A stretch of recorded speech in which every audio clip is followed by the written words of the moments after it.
Hi everybody, welcome to In Good Company. I'm Nicolai Tangen, the CEO of the Norwegian Sovereign Wealth Fund. And today we have the founder and CEO of Figma visiting us, Dylan Field. Now, quite incredibly, Dylan founded Figma when he was 19 years old, and now 14 years later, Figma had one of the biggest IPOs of 2025. So, warm welcome. Thank you for having me. So, Dylan, we have to start. What does Figma do? Yes, so Figma is a platform that helps you go from an idea in your head to a production application in the software space. But also, once you ship something, once you ship some software, you want to then market it. And we also help with that too. We help you get your brand out there and make it so you can create more collateral around it. And ultimately, it's not just some linear process where you have an idea and you get to finished product and you're done. Perhaps in the industrial design world, we were talking about that before we started, that's more of what it is. But in software, it's always a loop, and you're always iterating, and you're learning, and you're trying to figure out, how do I evolve this thing that I've created with my team? And we try to make it very collaborative so that designers can bring their entire team in to do that. So let's say now I run a cup factory, okay? So now I'm going to design a new cup. Here we go. We are like 4 people. We want to design a cup. How do we use your software? We have people that will maybe draw cups, or maybe they will market their cups on Figma, but we're not a piece of software for 3D or CAD design, and so that's typically not what people use us for. But I'm always amazed when people will draw 3D assets like a beautiful cup with an amazing shadow and incredible lighting in Figma. Not what it's made for, but people do it. That said, CAD is an entirely different area, and we really stick to digital design. Why is design such an important differentiator? So I think going back a bit and speaking about digital product design, the history of design, I think, is interesting in the digital realm, because for a long time, there were very, very few designers. Almost none of them had a traditional art school background, or very few did. And many of them randomly found their way into design. Sometimes from engineering, sometimes they were in a band and made a poster. It could come from any different place. But there was a period of time in, for example, 2000, the dot-com era, where the mantra was, build it and they will come. And at that point, if you had a designer, which was rare, the sort of role of design was conceived to be what sometimes in America we call lipstick on a pig. You got a pig, but we're going to put some lipstick on it to make it pretty. And it was really about making it aesthetically pleasing, but not thinking about the function, the form, how it works. And that has changed dramatically over the past 25 years. First, we got to the 2010 era, where you not only have Apple evangelizing design and saying how it works matters, this is why you should buy this iPhone, with Steve Jobs championing design, but also you have the advent of consumer applications like Facebook or Gmail, and suddenly the expectations rise. And at the same time, things like AWS, cloud computing, are starting to pick up. And we've moved from a world of managed servers to cloud, from box software to app stores, and it's easier than ever to build software as well, because developer tools are improving. And as all this is happening, what's happening to the distribution? Well, no longer are we in the world of build and they will come. We're starting to transition out of that into a world where, well, if you build it and you have really great design and really great marketing, then you might have a chance, because there's more software, and it's not the case anymore that you're building something, it's the only thing like that that exists in the world. Competition's increasing, and the value is moving up the stack. Now, your initial goal was to, I think you say, eliminate the gap between imagination and reality. What does that mean? Yeah, so when we started, I painted a pretty broad vision for where we could go, partially because I didn't know exactly where we were going to go. We had a hammer that was WebGL, and I think that there's always this why now for great companies. Something's changed in the world, and the why now is something you can look back on, and you can point at 1 or 2 or 3 of them and say, this is why this company came to exist at this particular time. And for us, we thought, okay, let's look at technology that's changing. We're computer scientists. My co-founder, Evan, he is beyond brilliant. He was my TA at Brown, and he had done quite a lot of exploration into WebGL. Evan is not just a 10x better engineer than I am, he's like a 100x better engineer than I am. You call him Jesus or something, right? Well, I did not call him Jesus, but that was his nickname in middle school, was Computer Jesus, or CJ for short, I later learned. I called him Evan, but he is a brilliant man, and I was very, very lucky to get to work with him. And I mean, design is some right brain stuff, right? But you have your background also in math and physics. So why is rigor so important here? Yeah, I wish I had done more physics. I can't claim that. I've done some math, but not enough. And I think that you both want the ability to think in abstraction in design, as well as the ability to have the EQ and emotionally connect with the end user. And so, of course, there's also aesthetic, there's judgment, there's thinking about things temporally, there's thinking about frameworks. But there's many skills that come together in order to understand all that context and to bring it into one place and to create a great user experience. And we're not even getting to sort of the top of the pyramid of the Maslow's hierarchy of needs for design, where you start to think about delight and joy and what does it mean to make something that people love. And that's, I think, more of the art of it. Not many people can do that, but when you can apply that craft, it's so special. And those are the products that really stand out. So if you were to kind of distill down the design principles of Figma, do you have such? We have many. I mean, what would they be? Some of the ones that I think about a lot, one is keep the simple things simple, but make the complex things possible. So in Figma, as with any tool, especially software where you're constantly updating and you're adding more things to respond to the market, we're not talking about like a hammer, we're talking about something that is a complex ecosystem of operations and functionality. And you want it to be a staircase where you can take that first step or the second step very easily. But then if you keep going, you can actually achieve mastery. And that mastery is so important. So we want to make it so that there's a balance between power and simplicity at all times. That balance is extremely hard to achieve. So we have to constantly remind ourselves and our users and our team of this, that we need to make those right trade-offs. Because approachability is, I think, a flip side of it, which is you come into Figma. Does it feel like an inviting environment? Are you welcomed? Or do you go, oh my gosh, this is like stepping into an airplane cockpit. I don't know how to fly. We want it to be that you're welcomed, of course. So you welcome a lot of people, right? You got like a huge community. Yes. You got a lot of kind of plug-in solutions. Just how do you think about that whole ecosystem? So from the start, the community's been critical for Figma. We are so lucky to have an amazing design community around us, and they gave us feedback and attention when frankly we had no reason for them to. I would cold email designers that were my heroes at the start of Figma and just ask them to check out this thing I built. And they would sit down with me, I'd get them a coffee, and they would give me like an hour-long masterclass on not just design, but advice on how to go build the tool that they wanted. So how do they help you develop products now? Well, so many ways. We try to be very tapped into our community.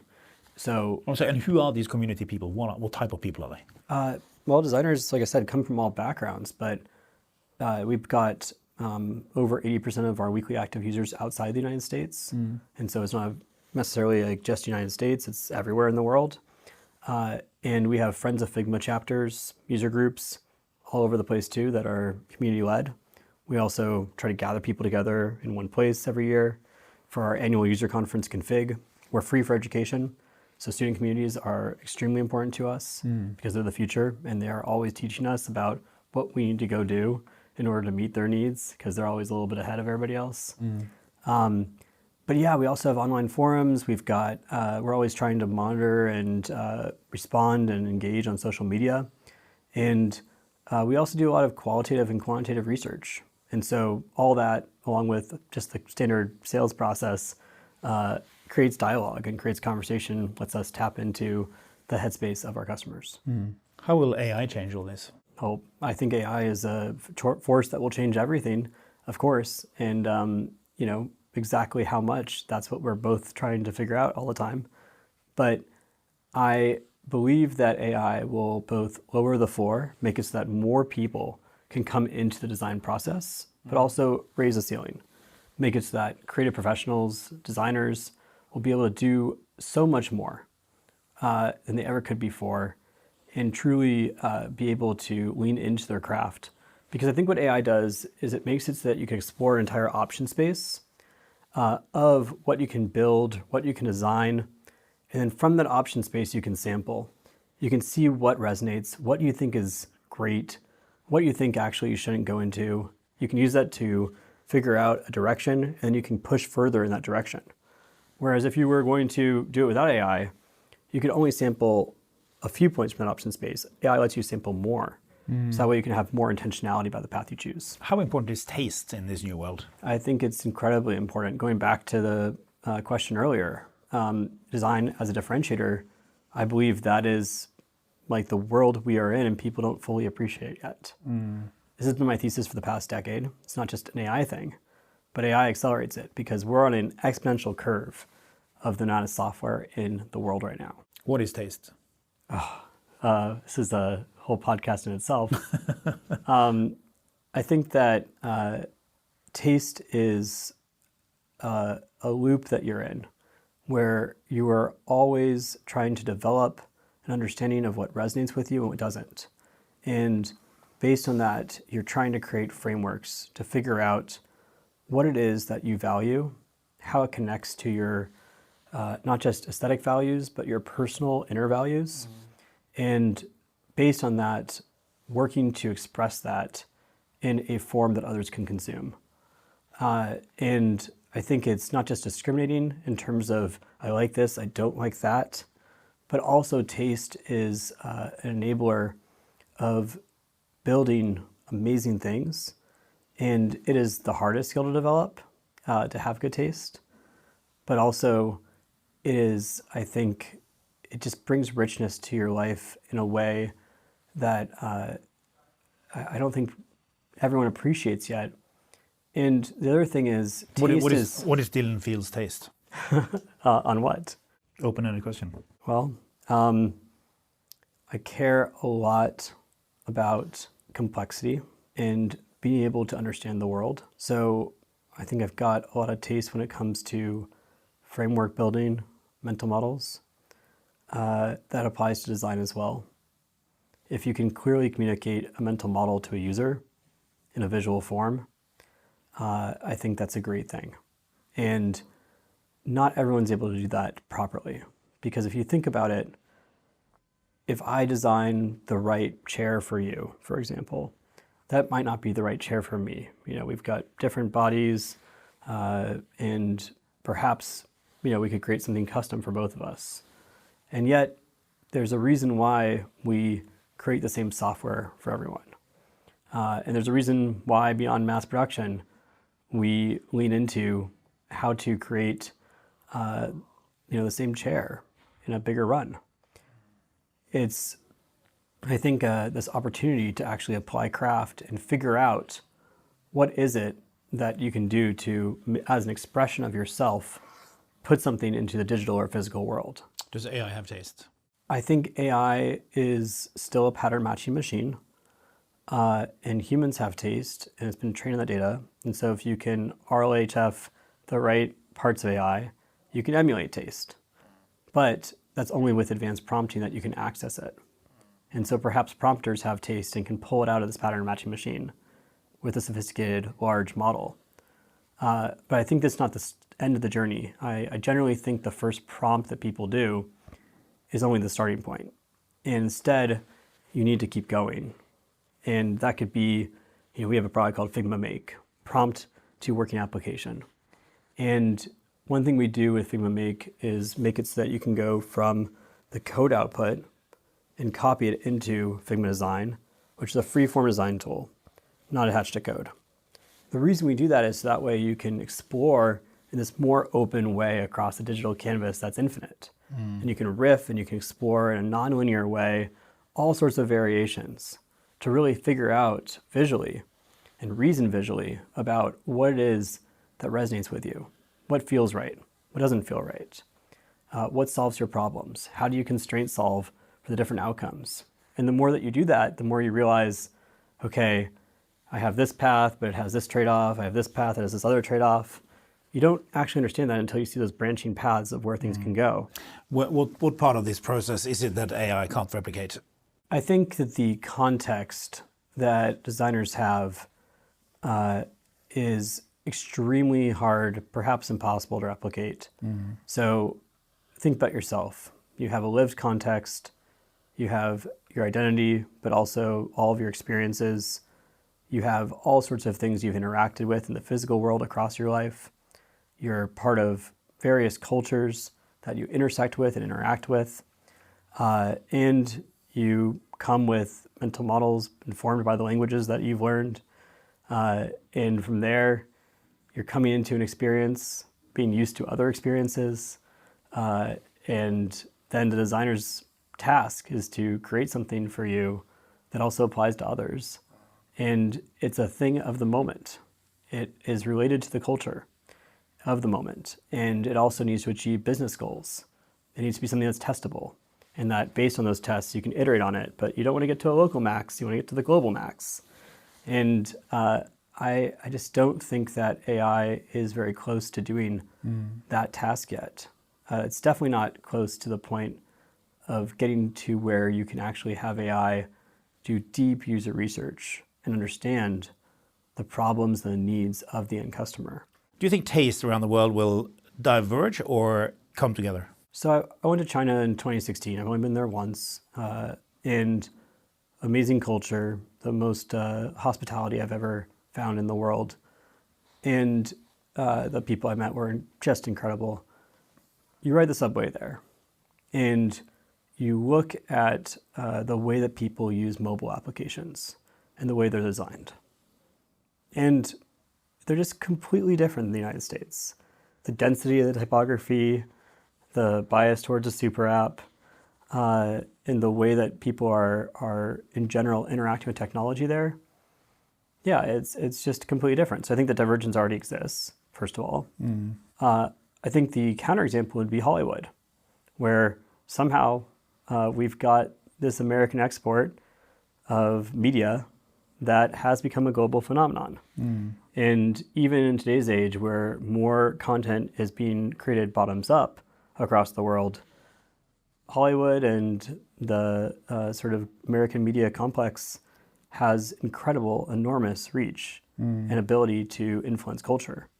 And so I think that perhaps for the lowest common denominator of taste, that's something that is pervasive and more uniform. But I think as you start to go into any given niche, which I think we'll see a lot more of those niches going forward, we already are, then I think that those subcultures create their own aesthetic, their own point of view, and sort of their own language, and sometimes around what they are valuing and how they see the world. What is design going to look like in 10 years' time? 10 years is a long time to make predictions about right now. In a world where AI is a chaotic force that could be exponential, but then if you really draw out that exponential, the Earth is covered every square inch with data centers. So something might not eventually keep up with the exponential. Or perhaps we could have data centers in space. I don't know. In any case, I believe that the role of design will continue to elevate. And what are the real moats in software now? I think that liquidity of data, liquidity in a marketplace, liquidity of social interaction, those are moats. There are businesses where you have these individuals interacting in a certain way, or there's regulatory constraints. That could be a moat.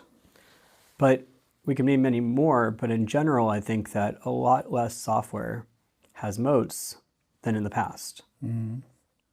And also software is so much easier to create. Now, I'm not of the mind that you're going to go and vibe code your way to Salesforce or Workday.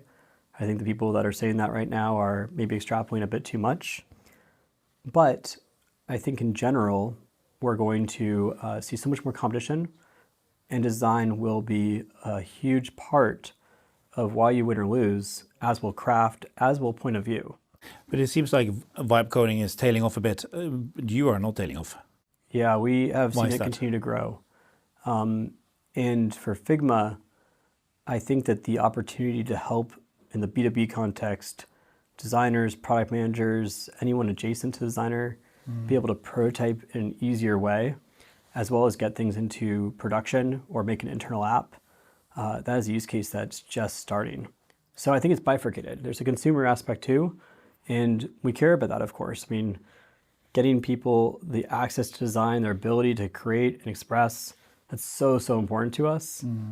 And also, I believe that our focus right now and the thing that we are really trying to make sure that we are world class at is more of that B2B side, because I think it transfers over the consumer side later on. How important is the integration with the ChatGPT? ChatGPT is a learning moment for us still. So we are exploring that in the context of FigJam, our whiteboarding, diagramming, brainstorming product. And it's been really cool to see how people are using the context they create in these ChatGPT sessions in order to then bring into FigJam with our Figma app on ChatGPT. And we're learning a lot. It's too early to really give an answer there. How is AI changing the way you lead the company? So I think that it's really important that not just our R&D team, but the company in general have AI fluency.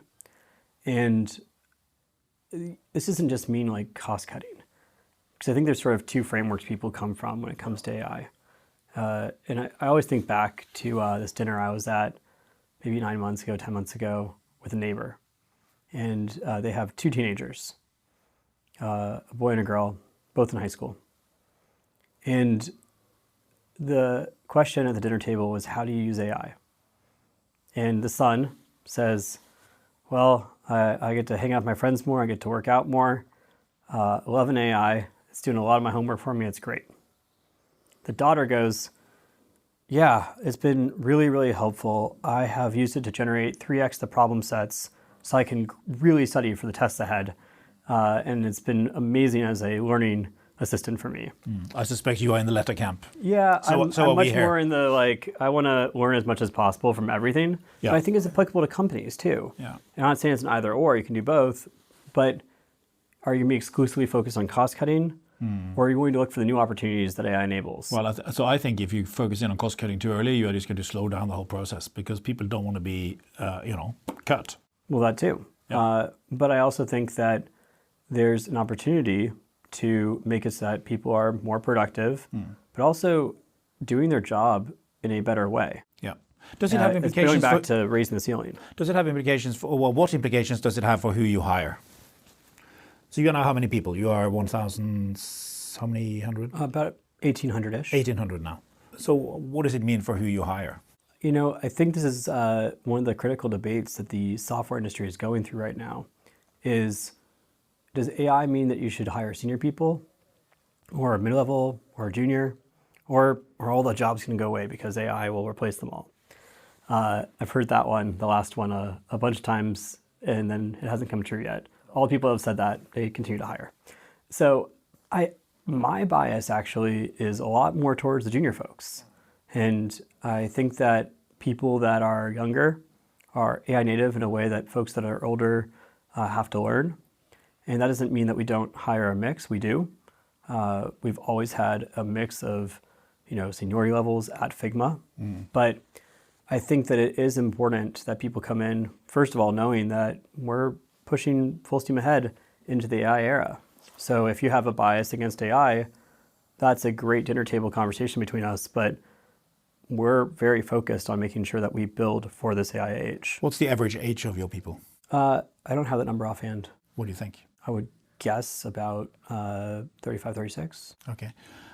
Does it have any implications for the pool you hire from? Is it narrower or wider than before? The pool we're hiring from has only grown wider over time. And kind of incredible to see that growth, because I think back to the earliest days of Figma, and recruiting was so hard. No, but I'm sure you've got thousands of people applying, but the type of people, the type of educational background that they have, has that changed at all? No, we don't. I made sure that we don't look at degrees as part of the hiring process. So perhaps there's bias that slips in somewhere, but my point of view is that it shouldn't matter whether you've graduated college or not, because coming from my own perspective, I didn't graduate from college. And I think that, unfortunately, the value of a college degree will be plummeting in terms of external perception. Not necessarily the value of the college education.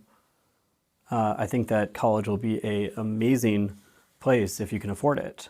But that said, I think that, going back to the dinner table conversation, how do you know that someone actually learned all the things they said they did from their diploma? Do you think you would have done better in life if you had graduated from college?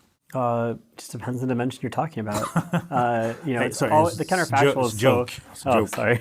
The counterfactual is always hard, right? But so when you hire, you don't care about what kind of degree they have, whether they are like a doctor or scientist or economist, or how do you? Look, we've had one of our first data science hires, for example.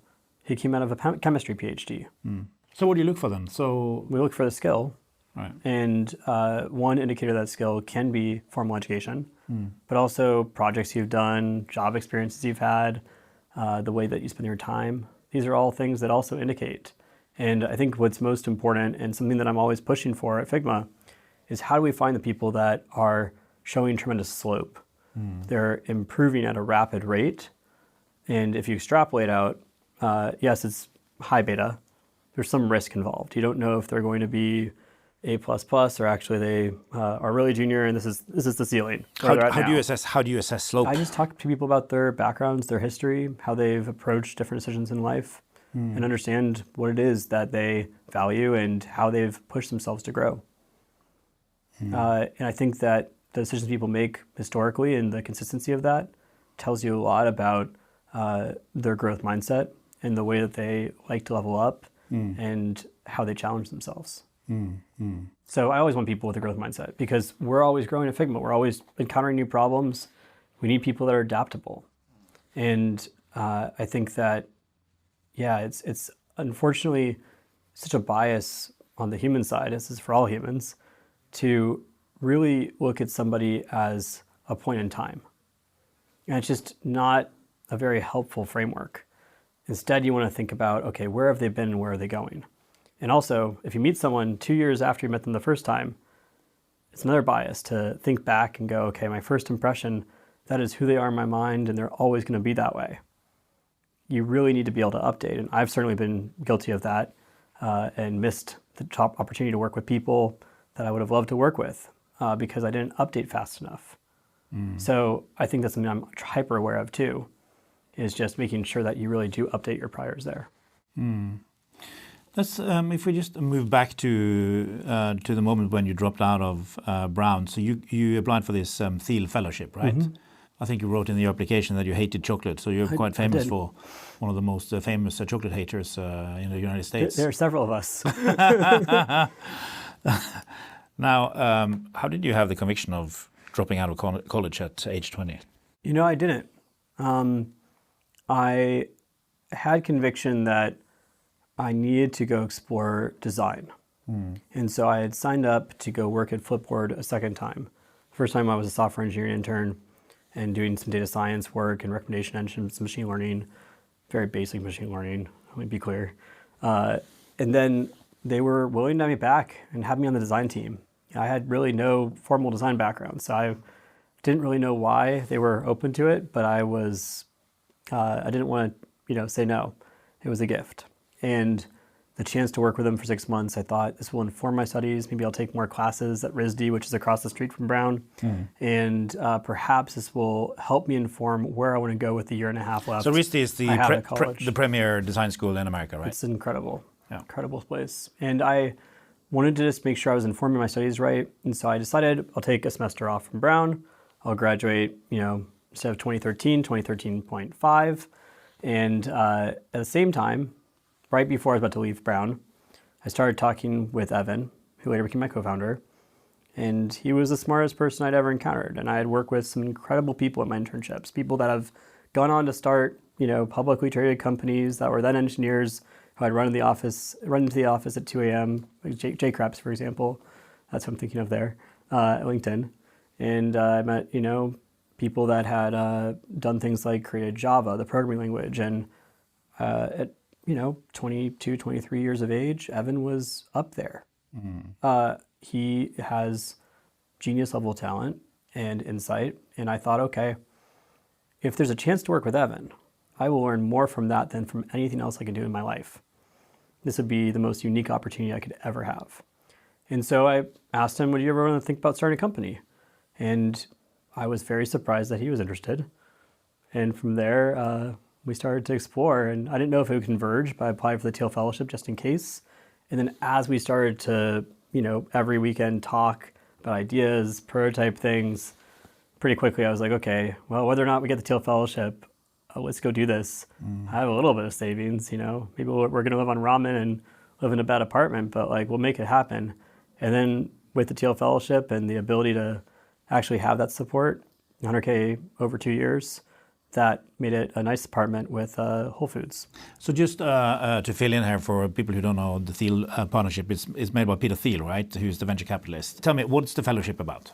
Yeah, so the Teal Fellowship, I think of it as a way to empower young people to make it so they can go explore ideas and get off of sort of the traditional tracked existence that many folks have earlier in life. And I've really started to frame it in my mind as more of a life accelerant than anything else. I haven't done like a study of it, but I actually think that Teal Fellows on average have, they get married faster, they have kids faster, they end up in the place that they're going to go anyway, but just on a much quicker pace. So there are Teal Fellows who, they dropped out of undergrad, they worked on their own for 2 years, and they actually went back to academia, but like in a PhD program. And they just never did the undergrad thing. There are Teal Fellows. How many are there now?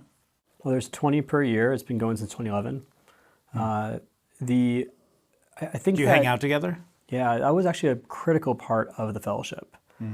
The social experience I had after leaving Brown was weird. Like I had my friends back home who were amazing. I grew up in Sonoma County, so it wasn't that far away from Palo Alto where I was living, a few hours away.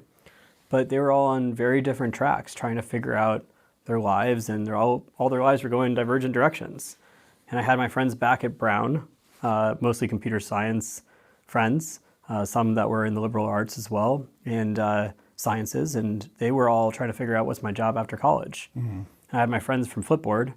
They were all a decade older than me, or more, and they had very different lives than I did. And you were running a company. Yeah, I was running a company. And 20 years old, 10 people. So how did they? Not even 10 then. I mean, it was just me and Evan at the start. Yeah. And it's existential at that point in time. It took us 9 months of sort of existential looking into the void, and really kind of absurdist thought to figure out what we were doing. We were trying to figure out, which direction we go. We've got this hammer of WebGL. What's the nail?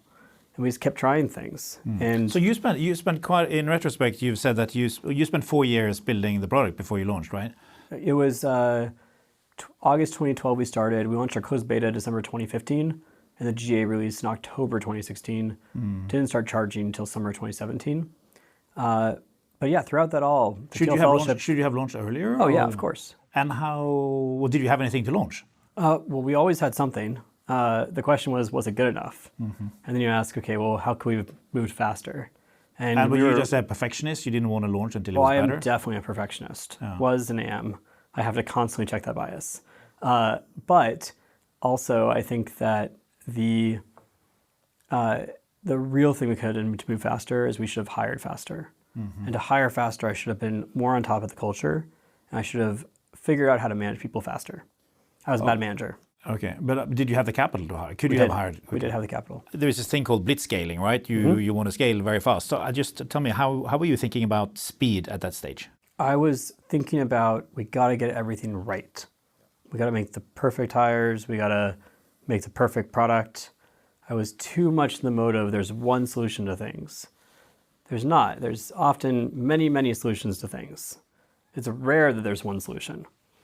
And I think I didn't fully appreciate it then. And also, I think I lacked, at the start of the company, the rigor and discipline to every day, many times a day, be looking at that recruiting funnel and going, okay, who's in process? Where are they in process? How am I going to get them to the next stage? And I think that should have been my obsession. Instead, I was obsessed with the product. And I'm not saying that was a bad thing. Obviously, I'm still obsessed with the product. But I learned over time to be obsessed about both. So you should have been spending time hiring rather than writing software? I think I should have been doing both. I think the best founders figure out how to do it all. And I think I allocated my time entirely towards the product. What type of people were you hiring at this stage? Engineers, designers, ops roles. Nothing that was too out there. But yeah, I think that in retrospect, we made some great hires during that time. But overall, if we had hired faster and if I had had the mindset I have now back then, we could have built it a lot quicker. Can you hire super people if you hire that super fast? Oh, yes. But I think it requires a recruiting muscle that everyone in the company has to embrace. Everyone has to really be aligned and on the same page that we have to go find and get, we have to go find and we have to go attract and then retain the best folks in the world. And there's a momentum to it. If you don't have the momentum, if you don't have the ability to really push and get that ball rolling, it just never quite starts. And it goes instead in little sprints when you find one person. And you really have to parallel path it. And is it right that you started to charge because Microsoft told you that if you don't charge, we can't buy it because you're not going to survive? Is that right? Yes, it is the story. It was a surprise they're so nice about it. The person that told me that is actually still at Microsoft, and he's just a wonderful guy. But yeah, they came to our office and they're like, hey, we've got a lot of people using your software. It's starting to be kind of important for us. What's your business model? And I'm like, oh, well, we're going to figure it out. He said, yeah, that makes sense. Why are you waiting? I said, well, I know the product's not good enough yet, going back to perfectionism. And I just think it'll be spread faster if it's free. And they said, well, if it's free, you could go out of business. And so we want to make sure you don't. We cannot rely on software for critical operations that could go out of business. So please charge money. And that was the point where I'm like, oh, I think we're really behind here. Came back to the team. We got to charge. We got to get pricing in order. And everyone's like, yes, duh. We've been telling you this. So, sometimes a little slow. How do you think about product innovation and launches? I mean, now you're launching loads of products, right? Yeah. How do you think about which problems to solve? So the interesting about Figma is the Figma design tool at the core of it all. Made for designers, made for people creating digital software.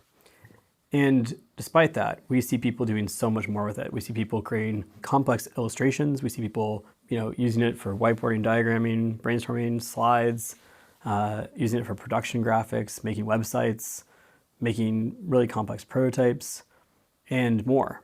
And each time we start to see and notice and watch these use cases grow inside of Figma, we try to pull them out into their own product surfaces.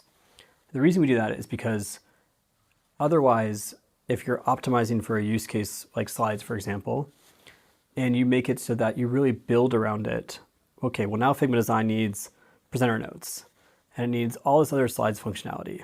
Or if you're trying to do diagramming and whiteboarding, there's a bunch of features you're going to need to pack in there. And that makes the digital design product, Figma Design, more complex. It makes it less approachable. But if you pull it out into its own space, then you can actually help it find its own life and its own point of view. So for example, FigJam is a product that we really lean into fun on. FigJam is a product that we explored all these ideas that we wanted to create to bring joy to folks.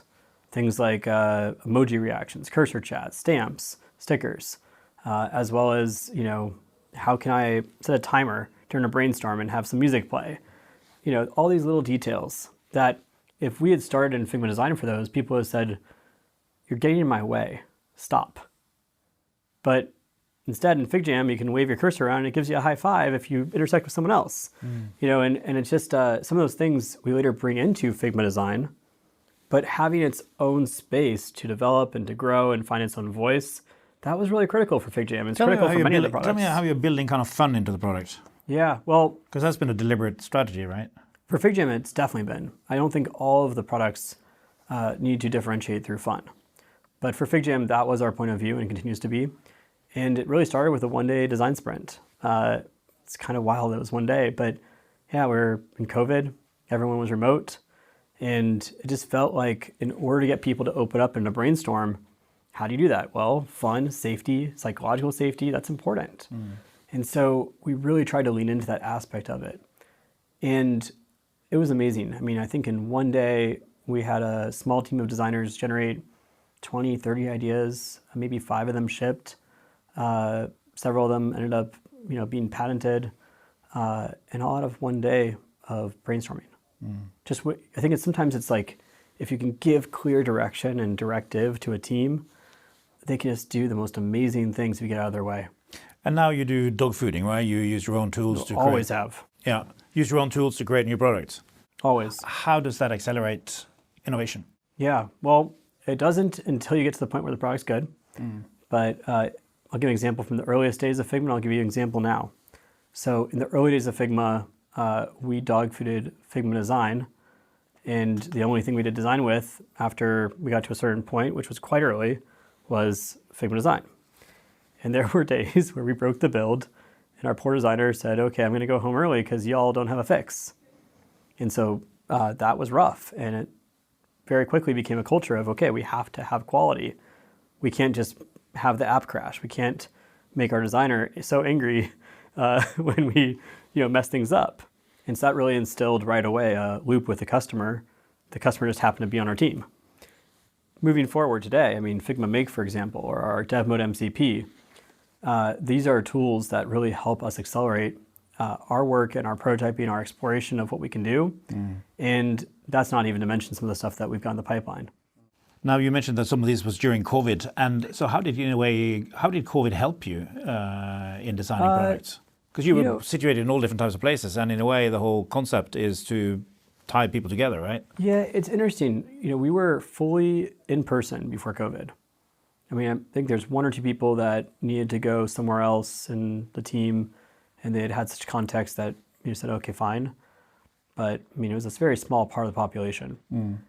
And then overnight, like everybody else, we found ourselves a remote team. We had heard for ages that Figma was great for remote work, but we never experienced it. And then suddenly we found out, oh yeah, it is. But yeah, I don't think that from a business standpoint, COVID either decelerated or accelerated us. Instead, it was, I think, we were already on a very strong trajectory at that point, and that trajectory continued. But certainly there were many other challenges that everyone else faced too, but how do you create culture, especially for new folks during COVID? When we started, I would do these breakfasts for new hires, where we'd all have breakfast for an hour, and we would just talk about different questions that were on people's minds. But then we started growing faster, and suddenly I realized that if I were to do all the breakfasts I needed to do with the group size I thought was right, I would be doing breakfast 5 days a week for the next, whatever amount of time, and that's when unfortunately I had to stop that one. So not everything survives scale, but that's not the reason to not do things. You should still do things even if they're not going to be the long-term solution.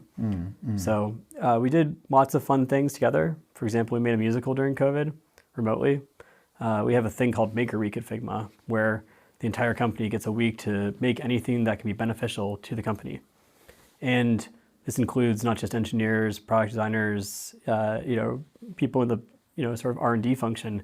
It's anyone that wants to participate. And we had a new hire who had come from a background of not just impeccable engineering, but also being able to create musical scores and making musicals. That's one of their passions. And we also happened to have a Broadway star on the team. Well, you were acting too when you were young. Oh yeah, but I wasn't a Broadway star. We had a legitimately amazing Broadway star who had the most amazing voice. Not comparable.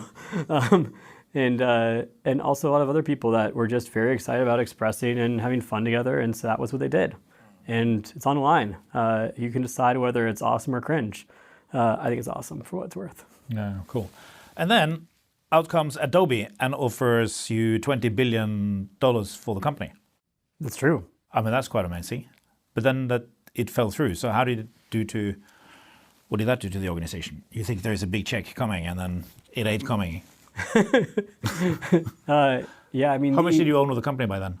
I forget the exact ownership at that time. It's probably 10-ish%. or so. Yeah. I think that, first of all, I mean, it wasn't the first time they had come. It's all publicly disclosed. They are an amazing company. And I think almost everyone at Figma has not just respect for them, but also grew up using their tools. So, yeah, we're big fans.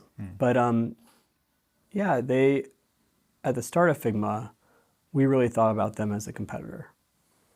We thought we were going to go be the creative tools company. In design, it was such a small market for software design, according to all the data we saw. I mean, the Bureau of Labor Statistics said there was 250,000 designers in the United States. And based on that, we thought, okay, this will be a start, and then we'll expand out. Just so happened that market grew in a huge way that we had intuition it would grow. Like we talked about with the exponential rise of software and the value of design moving up the stack and the design being a differentiator. But I don't think we truly appreciate how much and how fast it could grow. And so we suddenly found ourselves in a world where we're really building out a platform for product design and development. Again, fit into our framework, eliminate the gap between imagination and reality. Well, part of that is making it so you can go from idea to a shipped digital product. But it wasn't competitive anymore with Adobe. There's a period of time where they tried, didn't work, they deprecated it, and put on maintenance mode. So to me, it was like, okay, we're big enough now where we could be absorbed. This is a very well thought out valuation. And I think that the pitch, I thought it was good about what we could do in the context of Adobe. And also, frankly, I was looking around the corner at AI. It was before ChatGPT, but you could see that trend and where it might go. And I didn't know if it would 1/10 or 10x our business, or 100th or 100x our business. I mean, I really couldn't tell. It was just so chaotic. And so I thought, okay, strength in numbers, and for all the reasons I mentioned, and then some, let's do it. And definitely thought that it would go through. It did not. The team, really, I'm so proud of how they worked through that with me. And it was a moment where we needed to continue accelerating, whether we're going to be at Adobe or we're going to be independent. We had to keep our foot on the gas. And the team did that. The team operated excellently. And coming out of it, we were able to launch dev mode. And then the next year, 4 additional products. And I think our pace of innovation, our momentum has only increased from there. And then you IPO'd instead. It's correct. Are you happy that you IPO'd? Yeah. Odd question. No, because it's not odd, because a lot of companies these days choose to be private. Well, look, I mean, I think that there are some companies in the world, like SpaceX, where they have every right to be private as long as they want to. OpenAI, Dropix, I mean, you've got lots of them. I think Stripe and SpaceX are maybe of a class of their own there.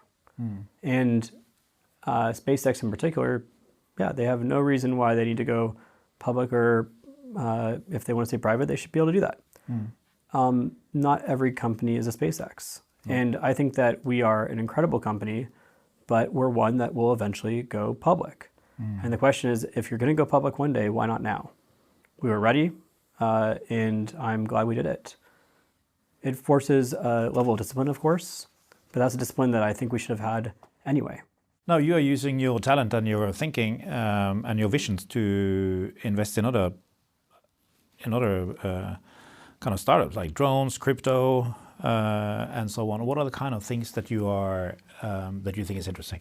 It's more a question of what I don't find interesting. I can't think of anything. I'm pretty curious about the world in general, and whether it be anything from certain parts of the software market to hardware to the life sciences. But I mean, you can't invest in everything. So where do you choose to invest? Well, look, my time's very limited. So my focus is on Figma, and I spend sort of, basically all my waking hours on Figma. Yeah. And so then something that I invest in has to be so exciting or be so helpful for the world and economically viable that, because I think those two go together. If you are economically viable and helpful, then you can be more helpful. It scales. That it has to keep me up at night because I'm literally going to trade off sleep in order to go evaluate and dive into an investment. And if that is true, then my curiosity is so piqued, then yeah, I'll dive in and spend time and understand the company. And then I have the additional test of, do I want to keep spending that time? And if it's so exciting to work with that founder because they're so incredible, that's when I make an investment. Let's talk a bit about culture. So how do you think your leadership style has changed from when you started until now? I'm not sure my leadership style has changed so much. I think the way that I lead has certainly evolved. I think that the same lessons I'm learning now are the same lessons I've learned in the past. For example, I'm always learning that I need to unpack my context and give more of my thinking and articulate more of my thinking to the company. Just kind of to explain why? Yeah, it's like the, you're doing math homework and you show the answer. Well, the teacher wants you to show your work. And it's the same thing, I think. Why is that important? Well, I think it's really important that people in the company have frameworks and they understand your reasoning for things. Because if they don't, then they cannot replicate your point of view when you're out of the room. And if you don't elevate it to that level, they also cannot debate it properly. Takes more time. Yes, but also you get to better thinking. Even writing down something helps you think through it. And whether it's writing it down or it's an in-depth debate that then gets memorialized somewhere, I think it's really helpful in terms of scaling your thinking and your thought processes to the team. So that's something I've continued to learn. I think I've also continued to learn that it's so important to empower. And you hire these incredible people. Well, you both want to put them on the right path and make sure they have the right constraints, going back to the previous topic. But also, it's super important that you get out of their way. Well, it's difficult for perfectionists to empower and get out of the way, right? That's the tension. Right, and how do you do that? Well, I try my best to give good feedback and identify when something is truly a one-way door decision, where it's irreversible, or it will at least be very costly. And then if it's going to be a decision that I think we will really regret living with, then I will push back, and I'll push back hard if needed. But in general, I more try to give good feedback. If I think that it's not being heard or actioned on, that's different. If we all agree on something and we don't do it, and we're not improving the quality of something, then that's a different problem on process. So when you say one-way door, that's a decision that's been made and which you can't reverse. It's a decision that maybe is not made, maybe it's made. It doesn't matter about the state of the decision, but rather the potential for it is that it irrevocably changes the organization or business in such a way, or product, that you cannot go back easily from it. Yeah. You can't unship it without a lot of time, effort, or cost. Yeah, and then there are other decisions which it doesn't really matter because you can reverse them. Yeah, I mean, there's plenty of things you can A/B test, see if they work or not, and those are things that you shouldn't waste your time on. And so then it's about, okay, well, do I have folks on the team who are exercising and showing great judgment? And if you've got great judgment, then most time your batting average is pretty high. Everyone makes mistakes. If you're not making any mistakes, you're probably not being creative or exploring enough. So I think that it's good to let people make mistakes and learn. But if you're making all mistakes, that's also bad. Of course. What are the non-negotiable cultural elements that you have kept as you've scaled from the two of you to 1,800 people? I think that a lot of it we're very lucky because by virtue of being Figma, we kind of put this bat signal in the sky of what we stand for. Creative expression, craft, first principles thinking, systems orientation. And the people that resonate with that, they are attracted to Figma. And so our population that comes to us looking for a role, they really do share a lot of those traits. But another one that I would call out is humility. Another one that is even harder in terms of screening sometimes is self-awareness. Because if you're not self-aware and I give you feedback, it's not clear that you'll take it. And so that makes sort of feedback conversations where you need someone to, change course a little bit, very difficult. And I think if you are able to build a team of humble, self-aware people who care about craft, who have a growth mindset, who care about community, that is an incredible team.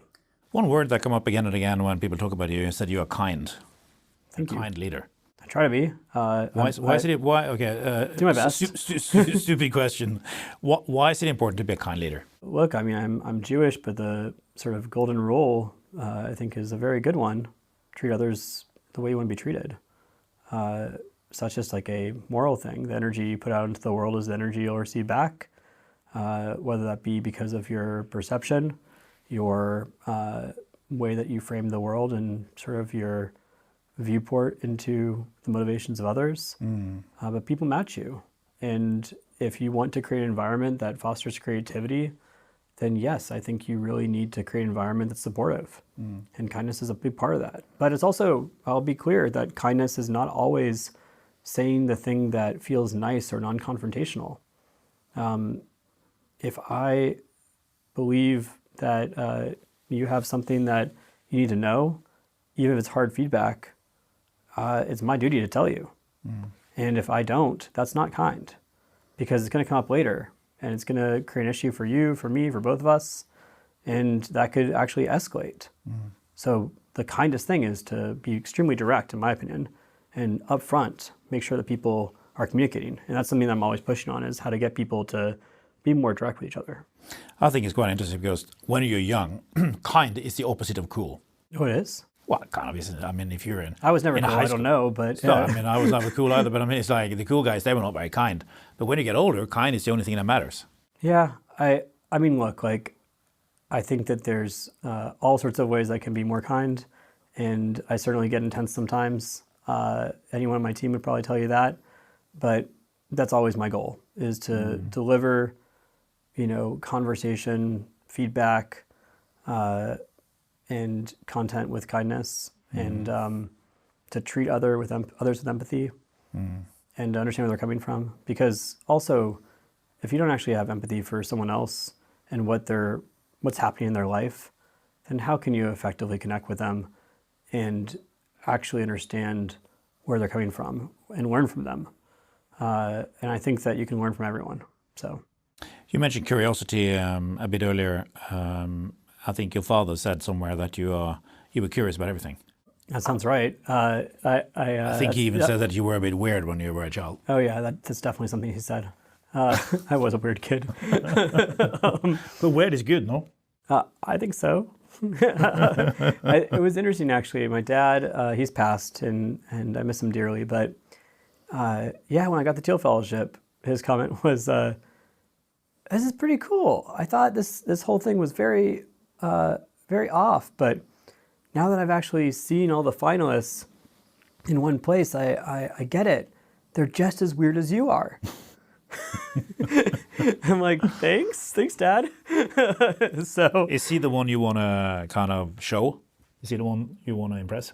My dad was so loving and let me know so often as a kid, as a teen, when I had no reason for him to say this, and as an adult, that he was proud. So I feel, I feel very, very loved. Always have by him. I'm very lucky to have a great family and a very supportive family. Yeah, no. I try to do the same in my life for the people I love as well. That's great. You were a child actor, as we talked about. Do you think it's been important? The thing that I think I've drawn the most from the acting as a kid, and by the way, I acted until I was a teen, and then I got super awkward, so that's where I capped out. It's real fast. But as an actor, you go out for all these roles. I was doing theater, I was doing commercial work, I was auditioning for movies. It's kind of the whole gamut, and I was singing too. Terrible dancer though at the time, so I only had 2 of the 3. But you go out for all these roles, and you're constantly rejected, and that was just normal. Like, it didn't get to me at all. It was never like a me thing. It was a... Do you think that's where you get your stamina from? Maybe. I think it helps. I mean, I just don't really have a fear of going up in front of people. I don't really have a fear of getting rejected. And so I do have a fear of not trying. To me, that's more the framework. I don't want to look back and regret not trying something. So I think that maybe my brain is just a little bit different from others that way. What do you read? Right now, a lot of machine learning papers. In the past, literature, nonfiction, design books, blogs that I like, but right now, papers. What does your day look like? It is incredibly variable. I When wish you, it had when more you wake up, consistency. when you wake up? Somewhere between 4 and 8 a.m. Right. So just to show you the That's a variability. big range. Yeah. Or I think I actually went to bed last night at 4 a.m. because I was working on our video for today's Gemini release.